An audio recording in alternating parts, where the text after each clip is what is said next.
पांडवों ने उस ब्राह्मण से पूछा, जब द्रौपदी द्रुपद की पत्नी से जन्मी नहीं है तो द्रुपद उसके पिता कैसे हुए?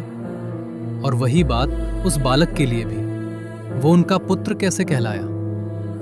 तब उस ब्राह्मण ने विस्तार से बताया, द्रुपद और द्रोण बाल्यकाल में महर्षि भरद्वाज के आश्रम में साथ साथ शिक्षा प्राप्त करते थे। उस समय द्रुपद ने भावुक होकर द्रोण से कहा था, जब मैं राजा बनूंगा तो अपने राज्य का आधा भाग तुम्हें दूंगा। लेकिन समय बीतने के साथ द्रुपद अहंकारी हो गया और उसने अपना वचन भुला दिया। जब द्रोण सहायता के लिए उसके पास गए तो द्रुपद ने उनका अपमान करते हुए कहा, राजा और गरीब के बीच कैसी मित्रता? ये अपमान द्रोण के हृदय में गहराई से बैठ गया। बाद में द्रोणाचार्य ने कौरव पांडवों से गुरुदक्षिणा के रूप में द्रुपद को बंदी बनाकर लाने को कहा। तब अर्जुन ने अपनी अद्भुत धनुर्विद्या से द्रुपद को पराजित किया और बांधकर द्रोण के चरणों में लाकर खड़ा कर दिया। द्रोणाचार्य ने द्रुपद के राज्य का आधा भाग ले लिया और उसे जीवित छोड़ दिया। पराजय से अधिक अपमान द्रुपद को भीतर से जला गया।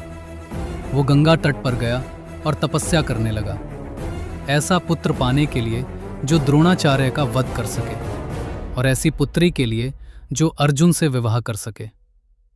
उसी समय उसे वहां दो महान ब्राह्मण भाई मिले, याज और उपयाज। द्रुपद पहले उपयाज के पास गए और उनसे प्रार्थना की, लेकिन उपयाज ने कहा, मैं ऐसी इच्छाओं के लिए यज्ञ नहीं कर सकता। तुम मेरे बड़े भाई याज के पास जाओ, वे तुम्हारी सहायता कर सकते हैं। तब द्रुपद याज के पास गए और अपनी व्यथा सुनाई, स्वामी, मुझे ऐसा पुत्र चाहिए जो द्रोणाचार्य का वध कर सके और ऐसी पुत्री चाहिए जो अर्जुन जैसे वीर को आकर्षित कर सके।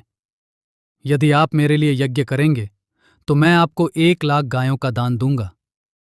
याज ने यह स्वीकार किया और द्रुपद के साथ पुत्र कामेष्टि यज्ञ संपन्न कराया। जब यज्ञ अपने अंतिम चरण में पहुंचा तब हवन कुंड से अद्भुत घटनाएं होने लगी। सबसे पहले अग्नि कुंड से कवच और रथ से सुसज्जित हाथ में धनुष लिए एक तेजस्वी युवा वीर प्रकट हुआ। तभी आकाशवाणी हुई, ये धृष्टद्युम्न है जो द्रोणाचार्य का वध करने के लिए जन्मा है। इसके तुरंत बाद उसी अग्निकुंड से एक अत्यंत सुंदर कन्या प्रकट हुई। उसका वर्ण काले कमल के समान था और उसके शरीर से दूर दूर तक कमल की सुगंध फैल रही थी। उसके जन्म लेते ही आकाशवाणी हुई, ये द्रौपदी है, ये धर्म की स्थापना का कारण बनेगी।